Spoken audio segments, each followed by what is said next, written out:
I got $3 for this one. Just taking off the legs. I need the torso and the head. Both of these I'm taking off the face like a true sociopath. I've done it before, but dolls. Don't call the police on me. Like, they're just dolls, alright? No need to search my backyard. And these ones, I chose the face for it because they had the normal, weird, squishy, like, silicone texture like most dolls do, but the other doll, just straight plastic. And I took off the arms, easier on the straight arms. But as you can see, I had to use a chisel for the other one. That gave me some hard time. I chiseled the crap out of those. This is a water bottle. I'm using it to form the shape that I want on the lower half, which is going to be a snake. I found these in the recycling, and they had the best flat surface to work with, and they were thin, so they were easier to cut and shape the way I wanted. I did have to go out and get more, which is fine, because I'm dehydrated, so hey, why not get some water in my system, right? Shitload of duct tape and bottle chunks. It was actually pretty time consuming. I mean, easy, but time consuming. I thought of another way I could have done it, which maybe I should have done it because it would have been a lot easier. I was thinking maybe I could have used those tubes, the floating ones, made of foam. I could have shaped that and cut it. It might not have had enough weight to hold the doll up, so maybe that wouldn't have been a good idea. I don't know. I created tubes just so I had some kind of idea of the dissension of the shape of the snake tail. And this, hot glue. I hate it. It's, the more I use it, the more I just freaking would rather not. It's awful. Oh my god. The wire is to stabilize it a little bit while also giving it a way to bend the tubes, and the thinner wire is there to just make it easier to bend the smaller part of the tail.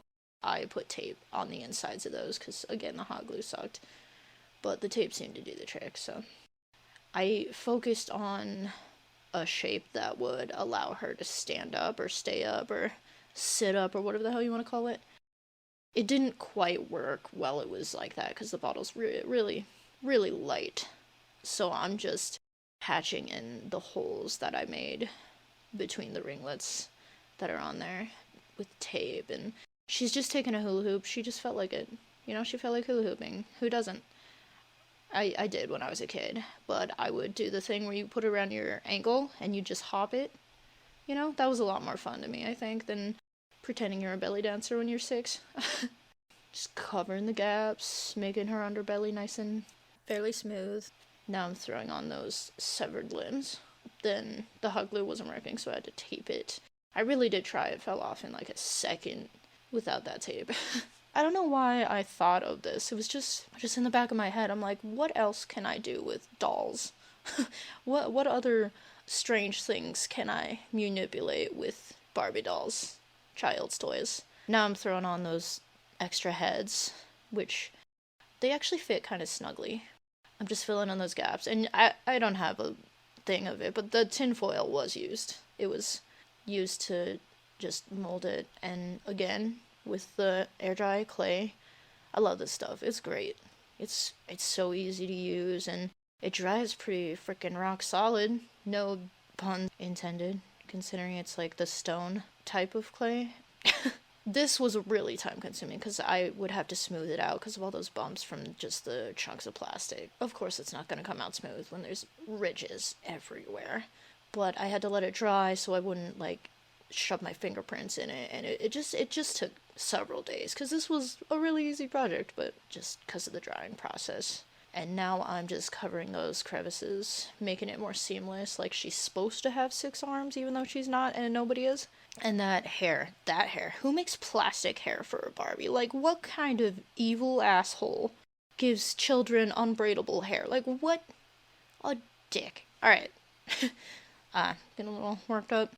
This is just a nice base coat so that paint will go on it. The main color, kind of, not necessarily. I'm making the giraffe spots. You know, the color scheme really. I was just like, this looks like a giraffe. Is it gonna look an animal that I'm not supposed to make it look like. I thought the dots were a little too intense, so I covered it in a thin layer, and this is just to give it more texture and interest. I did the scales. The shine is the opposite of what they should have been, but you know, I'm not doing that again. That took too damn long.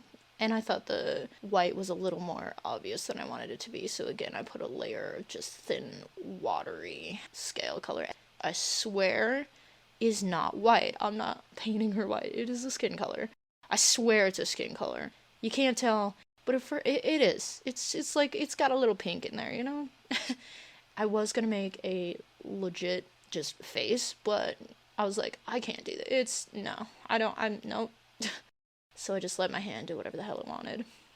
Starting with the deep color and then blending it in with that skin color that you can't see. But this turned out actually really freaking cool, I thought, for just winging it like usual. Especially the face. The faces look awesome, I think. And I'm just blending in that torso so it's a little more seamless. Body blushing with white. And I'm throwing on some blood, not blood, but like maroon. You know, just make it look stained instead of fresh. I thought that was a cool accent. And covering up that lack of hair. And there we go. That was a lot of fun. I mean, it really was. I thought that face was freaking awesome. It looks so badass. Looks a lot cooler than I thought it would look, if I'm gonna be honest.